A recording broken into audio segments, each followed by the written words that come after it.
You may have heard of Rodney Reed. He's a death row inmate in Texas who may learn today if the Supreme Court will hear his case.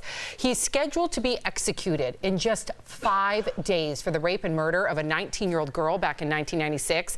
But a number of witnesses are saying the wrong man was convicted. And of course, celebrities have jumped on board. Kim Kardashian is among the stars who believes Reed is innocent. So does Rihanna, who tweeted for folks to sign a petition calling for his execution to be halted. So far, more than 2.9 million people have signed this petition calling for the Texas governor to stop the execution. So this is a case I've been following for a very long time, and I think it's really important to get the details out, the context. So put the celebrities aside. You have legislators on both sides of the aisle. Always put the celebrities aside. Yeah, I mean, you got Democrats and you got Republicans saying, look at the evidence, look at the new evidence. Not only is this man innocent and should be exonerated and not murdered by the state of Texas, but we know who did it. Allegedly. So I want to talk about that because I think it's so important for us to know the details. If you're going to go on that website, go on it, read up.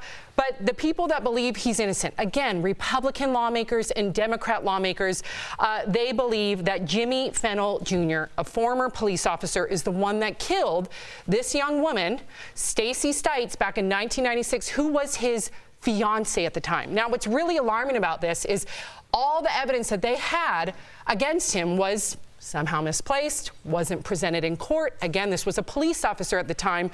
Even more, absolutely, I mean, this is going to be a whole nother side note. So sidebar, this very police officer then in 2007 was convicted of kidnapping and raping with gunpoint a young girl that he was able to get into his vehicle using his badge. So he told this young girl, hey, come in my car. I'm going to help you get to a place that you need to be. She trusted him, considering he was a police officer, had a badge on.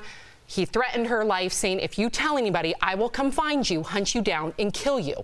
Now, this isn't alleged. This is a conviction. He went to prison for it. He was released he was released last year in 2018.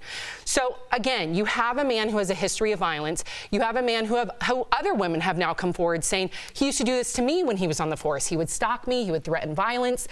And somehow there's been this big cover-up, allegedly, okay?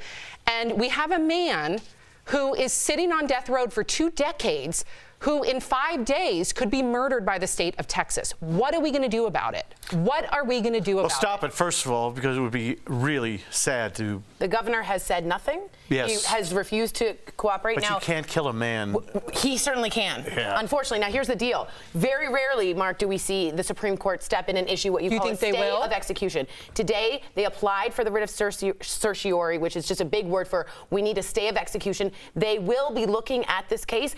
They haven't made an opinion, but it's up to the Supreme Court. Will we know something today? Well, do you know what the most egregious part of this is? This man, allegedly, who has been convicted of rape and kidnapping before, is now free, okay? Yeah. So not only that, if this was the man that killed his fiancée at the time, Stacy Stites, back in 1996, if he was convicted at that time, the woman in 2007 and the other slew of women who've also come forward would have never been victims. So that's why it's so important to nail someone when you find the wrongdoing, when you have the evidence, because you can prevent future victims.